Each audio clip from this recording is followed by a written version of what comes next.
Sobre o Matheus Pereira. O Palmeiras ainda não apresentou uma proposta formal, mas já sinalizou com a possibilidade de oferecer 14 milhões de euros por 50% dos direitos econômicos. E a informação que eu tenho por parte do Cruzeiro é que não tem a menor possibilidade de Matheus Pereira deixar o clube. Não existe qualquer possibilidade de venda do atleta. Pedro Lourenço falou ao Samuel Venâncio que quer renovar por mais 2 anos com o Matheus Pereira.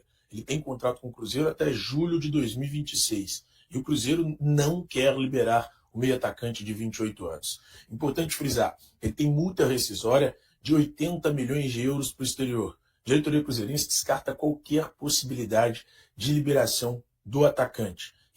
Do meio atacante, aliás. E nesse momento, o Cruzeiro não pretende negociar Matheus Pereira. Por mais que o Palmeiras tenha interesse na contratação, por mais que haja desejo do Palmeiras em contar com o jogador, a diretoria cruzeirense não vai liberá-lo. O Cruzeiro não quer liberar Matheus Pereira. Entende que é um meio atacante importantíssimo. E o camisa 10 permanecerá no elenco comandado por Fernando Diniz em 2025. Então, esqueçam qualquer possibilidade de saída de Matheus Pereira nesse momento. O jogador seguirá na Toca da Raposa 2 em 2025. Este é o desejo da diretoria. Isso é o que a diretoria quer fazer. Não existe qualquer possibilidade de saída do Matheus Pereira. Pode chegar a proposta que for. E o Cruzeiro, detentor de 50% dos direitos econômicos, não vai liberar pelos 14 milhões de euros que o Palmeiras pretende oferecer. O Cruzeiro quer mais do que isso, algo que seja realmente recusável, que faça com que o clube possa ir ao mercado, mas nesse momento o que acontece é o seguinte: o Cruzeiro não quer liberar porque entende que o elenco foi muito reforçado, muito bem montado, e a saída do Matheus Pereira causaria uma lacuna importante no meio-campo. Então o Cruzeiro descarta qualquer possibilidade de saída de Matheus Pereira. Sobre Adilson Batista, e aí uma informação exclusiva aqui do canal do Thiago Fernandes. Adilson Batista, em uma conversa com um amigo, chegou a contestar algumas decisões da diretoria de futebol do Cruzeiro. Casos como o de Jonathan Jesus, casos como o de Fabrício Peralta, e enalteceu os jogadores das divisões de base. Lembrando, Adilson Batista está hoje como coordenador das divisões de base do Cruzeiro, e esse áudio se tornou público nos bastidores do clube, se tornou de conhecimento nos bastidores do clube. Muitas pessoas ficaram incomodadas, mas Pedro Lourenço gosta muito de Adilson Batista e nem sequer cogita a demissão do profissional. Adilson Batista permanecerá, então, na Toca da Raposa 2, melhor, no caso, na Toca da Raposa 1, né? Já que ele trabalha nas divisões de base, não existe qualquer possibilidade de saída. Mas Adilson fez duras críticas às decisões do time profissional, do time que trabalha nos bastidores do futebol profissional. Críticas a Alexandre Matos, a Paulo Pelaipe e a todos os integrantes do departamento de futebol profissional, especialmente pelas contratações. Então, Adilson entende que alguns jogadores das divisões de base poderiam ter mais oportunidades, e aí esse áudio acabou chegando a algumas pessoas da diretoria que ficaram bastante incomodadas, mas Pedro Lourenço mantém Adilson Batista no Cruzeiro. Importante frisar isso. Sobre as divisões de base do clube, zagueiro Bruno Alves deve ter uma oportunidade nas divisões, no time profissional do Cruzeiro.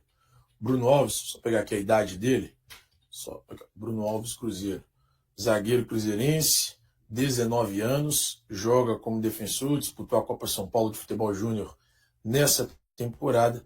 Ele deve ter algumas oportunidades no time profissional do Cruzeiro. O Cruzeiro está à procura de mais um zagueiro para reforçar o elenco profissional, vai buscar esse zagueiro. E Bruno Alves, que tem 19 anos, deve ter algumas oportunidades no elenco principal com o técnico Fernando Diniz em 2025. Pelo menos essa era uma das discussões entre Cruzeiro, o departamento de futebol do Cruzeiro e o técnico Fernando Diniz durante a estadia do clube aqui nos Estados Unidos, aqui em Orlando.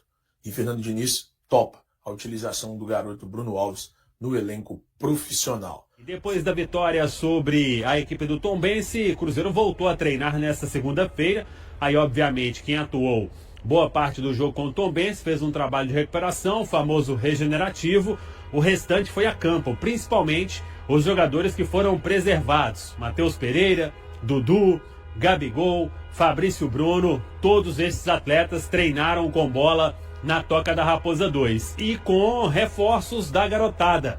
Muitos garotos do Sub-20 trabalhando com o profissional. Vamos ver nos próximos dias qual será a ideia da comissão técnica do Fernando Diniz, mas ele vem observando muitos atletas do Sub-20 e principalmente o jovem zagueiro Bruno Alves, que vem sendo observado para, quem sabe, compor o elenco profissional do Cruzeiro. O Bruno Alves pode ser até o 5º zagueiro do elenco, já que o Cruzeiro definiu que não vai mais ao mercado e hoje tem Fabrício Bruno e João Marcelo como zagueiros titulares, tem o Jonathan Jesus, que vem sendo muito elogiado, tem o argentino Vidalba, que foi comprado junto ao Argentino Júnior, e o jovem Bruno Alves pode ser aí a 5ª opção no elenco para ficar à disposição do técnico Fernando Diniz. Vamos aguardar ao longo dos próximos dias o que ele vai fazer na Toca da Raposa 2, já que o time Sub-20 acabou sendo eliminado aí pelo São Paulo no último sábado, nas quartas de final da Copinha. Fernando Diniz define o time nesta terça-feira. Vamos ver o que ele pensa para o duelo de quarta com o Atlético, já que o Cruzeiro tem quarta-feira o Atlético, uma viagem, amanhã o time viaja para Brasília, estaremos nesse jogo lá no Mané Garrincha, e no sábado já tem o Betim. Depois é meio de semana e final de semana, meio de semana e final de semana, essa maratona pesada de início de temporada, mas o Cruzeiro montou o elenco também, caso seja necessário, ele vai rodar. Um time joga um jogo, depois 3 dias outra equipe. O Cruzeiro pode fazer este planejamento, até porque ainda está em começo de temporada, aquele trabalho de muito processo físico, treinos técnicos também, entendimento de jogo, e isso vai ao longo aí com certeza de todo o mês de janeiro, início do mês de fevereiro. Então ninguém vai ser sobrecarregado, porque o entendimento é que não há necessidade de se fazer isso no momento. Para gente trazer uma informação importante, garoto Robert assinou o contrato com o Copenhagen até 2029. Isso porque o clube dinamarquês exerceu a opção de compra que tinha do jovem garoto. Quando o Robert foi negociado, ele procurou a diretoria do Cruzeiro. O Robert vinha até num momento de pressão por parte da torcida do Cruzeiro. Teve aquele jogo ali em que começou um início de vaia no Mineirão, o garoto sentiu muito, foi importante em determinados momentos, é cria da Toca, mas naquele momento o staff achou melhor uma negociação e apareceu a proposta do Copenhagen da Dinamarca. Ele foi emprestado com essa opção de compra e a opção foi exercida pelo clube dinamarquês. Pelo que eu apurei, 2.800.000 euros, dá aí na casa de 18 milhões de reais por 85% dos direitos econômicos do jovem atacante, e o Cruzeiro mantém 15% dos direitos para uma futura venda, caso o Robert seja negociado lá com outra equipe por parte do clube dinamarquês. O Robert, que todo mundo se recorda, fez aquele gol importantíssimo diante da equipe do Goiás, livrando ali o Cruzeiro naquele momento de zona de rebaixamento na Série A de 2023. Resposta aqui do Diniz, que é muito legal, porque ele vai falar do Wallace também.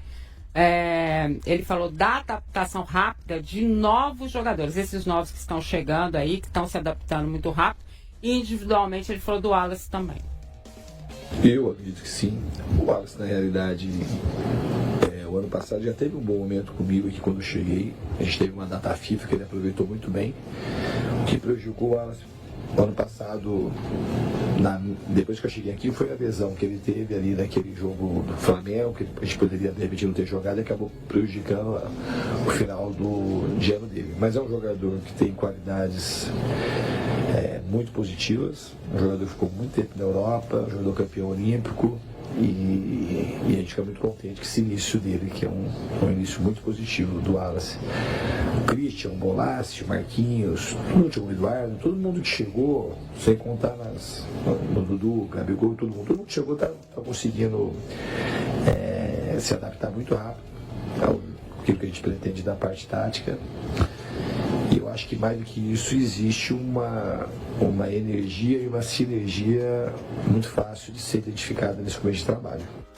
A gente falou sobre isso, né? Até recebendo as imagens deles nos Estados Unidos, que não era só uma adaptação. Essa ainda vai demorar, obviamente, a gente errou parte mais ontem, foi, né? Faz parte ali do contexto. Segundo tempo, fisicamente também pregou, porque toda a viagem, aquilo tudo, né?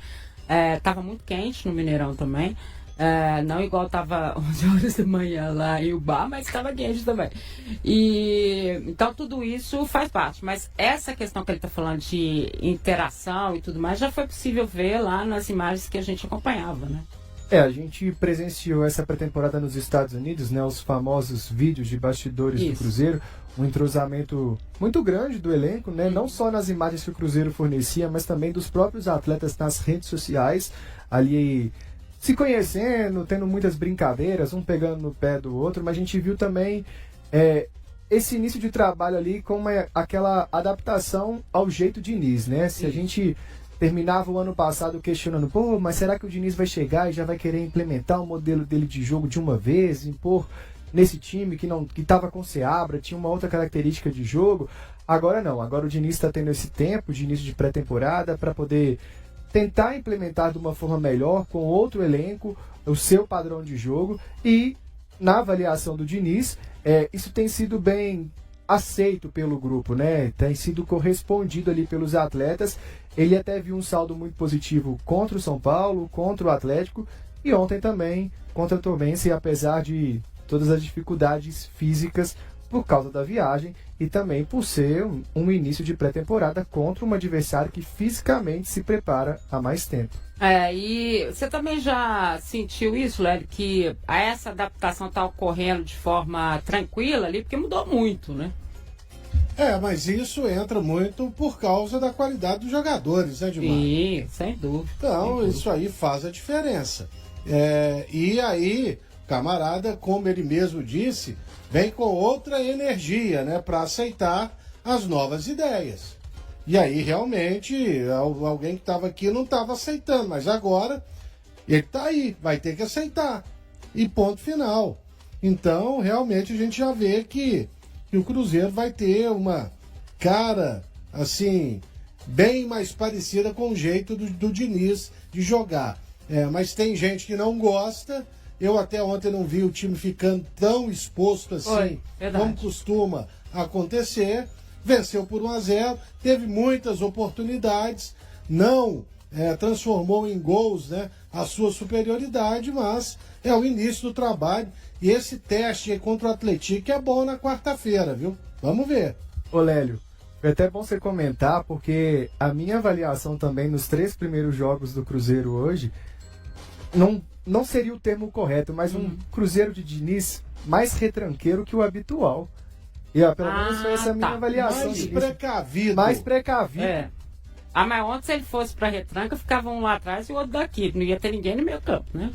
Mas nos jogos contra o São Paulo e o Atlético também, acho que um Cruzeiro mais cuidadoso ali na parte defensiva do que a gente está acostumado com o jeitão de Diniz. É verdade.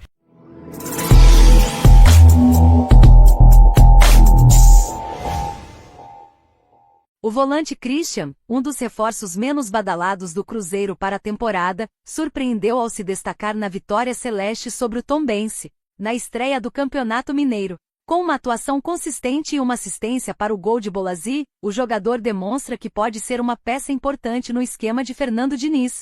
Apesar de não ter chegado ao clube com o mesmo destaque de outros reforços, como Gabigol e Dudu, Christian já mostra que veio para somar. Em sua primeira partida oficial com a camisa celeste, o volante demonstrou qualidade técnica, boa visão de jogo e um forte espírito de equipe. A partida contra o Tombense foi marcada pela intensidade e pela dificuldade imposta pelo adversário. Mesmo após uma longa viagem dos Estados Unidos e um clássico contra o Atlético, o Cruzeiro conseguiu superar os desafios e sair de campo com a vitória. Christian teve papel fundamental nesse resultado positivo, mostrando que está pronto para encarar os desafios da temporada. Com a camisa 88, o volante conquistou a torcida e mostrou que pode ser uma das revelações do time em 2025. A diretoria celeste acertou ao apostar no jogador, que chega para fortalecer o meio-campo da Raposa. E aí, galera, o que acharam? Deixem nos comentários. Não se esqueçam de deixar o like e de se inscreverem no canal e acionar o sininho para receber as notificações. Até mais, Nação Celeste! Vamos pra frente!